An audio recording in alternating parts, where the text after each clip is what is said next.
From the National Newsroom of the Canadian Press, I'm Rob Westgate. The Progressive Conservative Government of Ontario says it is considering revising its estimates of the number of homes built in cities and towns across the province. The proposed recount comes after some complain that undercounting has cost them millions in provincial funding. Marianne Mead Ward, the chair of Ontario's Big City Mayors, says discrepancies with CMHC data meant that 4 municipalities that were close to qualifying missed out on more than $23 million. The province is well aware of the challenges of the accuracy of the numbers and the need for the numbers to be accurate, because money is tied to them. That's the biggest issue. The CMHC says it stands by the data, while Municipal Affairs and Housing Minister Paul Calandra's office says the government is discussing how to improve the data.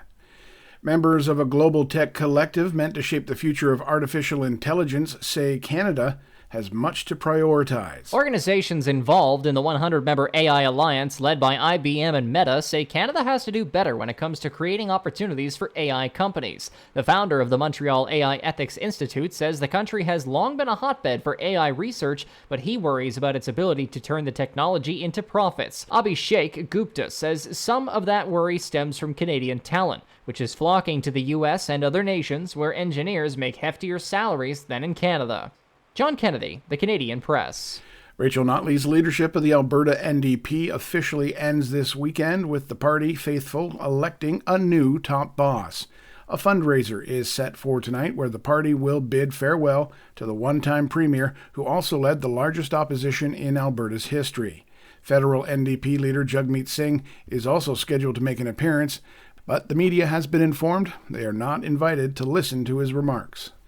South Korea has summoned the Russian ambassador to protest the country's new defense pact with North Korea. Seoul's calling Moscow on the carpet comes as border tensions between the North and the South continue to rise, with vague threats and brief, seemingly accidental incursions by North Korean troops.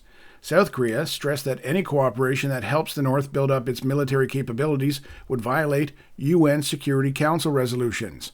The Kremlin's ambassador retorted that any attempts to threaten or blackmail Russia were unacceptable. And the Tim Hortons musical is coming to Toronto next week, with the team behind the project saying it's going to be something special. The last Timbit is filled with Canadian theatre royalty. Broadway actress Shalina Kennedy stars in the project and says Tim Hortons' financial backing means this one will make a splash. I think it's important. I think it sends a great message out to other big brands saying that, yes, we should get involved in the arts. We should be supporting the arts, especially in this country. The show is set to run for 3 performances at Toronto's Elgin Theatre.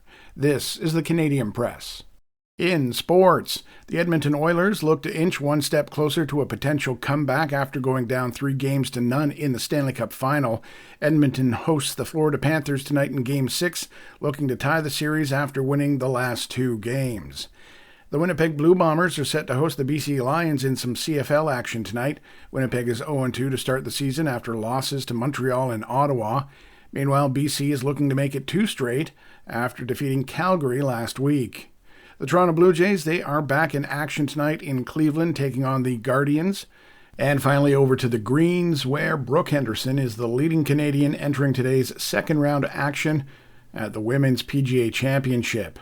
Now the Smith Falls, Ontario native is 5 shots out of the lead, having shot 73 in yesterday's opening round.